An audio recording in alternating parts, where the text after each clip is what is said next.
I've watched every single episode of this show, most more than once, and I'm on my 11th episode of sending these 2 full minutes of opening credits, and I'm just now noticing that each actor's name has the symbol of their character house next to it. My ignorance must be the show's fault in one way or another. Isn't that how this works? What? What the fuck? How about that one? It's available.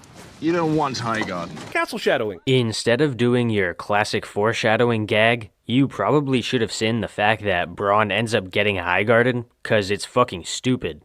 Some at the Iron Bank will be disappointed. They've grown rather fond of your interest payments. Unless I'm missing some sort of extremely subtle sexual metaphor here, we are now talking about bank interest. Look, I get that this is the stuff that causes some fans to want to touch the throne bone, but if we're going to dock Star Wars for getting caught up in the Senate, we have to offer Game of Thrones the same discourtesy. Bullshit. The reason everyone complains about Star Wars getting involved in the Senate is because Star Wars is supposed to be a fun adventure in space, about magical Jedi, not a political think piece.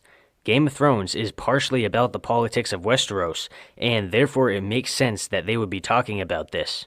Do you know who this belonged to? No. That very question was what started the War of the Five Kings. I hope Littlefinger knows what question started the Battle of the Five Armies, because I sure as want to make sure that never happens again. Jeremy makes a pop culture reference that isn't a sin of the episode cliche. You're gonna tell her? I'm not. Because if you don't, I'm gonna hit you right in the face as hard as I can. These two have been fighting for the last minute about who's going to tell Sansa that Arya's here, and the Monty Python tone is so different than the rest of the show that I'm just waiting for someone to peek around a corner and say, and now for something completely different. I 100% agree, but that was still a pop culture reference.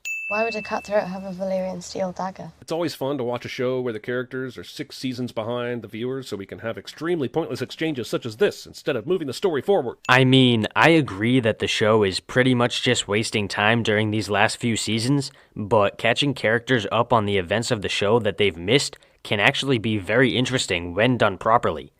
Of course, in this case specifically, it's not done properly, but my point still stands. Damn it, Thrones, every time I start to get sick of your nonsense, you pull out some incredible moment where Bran gives Arya the weapon she needs to save his life, in the exact place she will eventually use it. And keep it so subtle, it only becomes evident in hindsight. Combine that with actually showing the hand switch move later in the episode, and I have no choice. Take your sins off as the spoils of your foreshadowing. Holy shit, this is fucking dumb.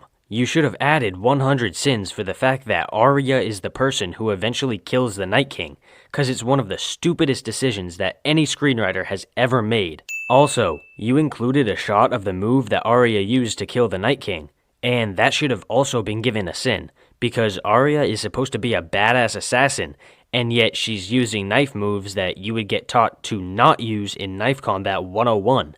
You never let go of your knife for any reason, because it gives your opponent an easy opportunity to disarm you. Children of the Forest made these. When? A very long time ago. And now John is a cave drawing expert? I mean, as much as I hate this season and this episode, you don't have to be an expert to figure out what these drawings mean.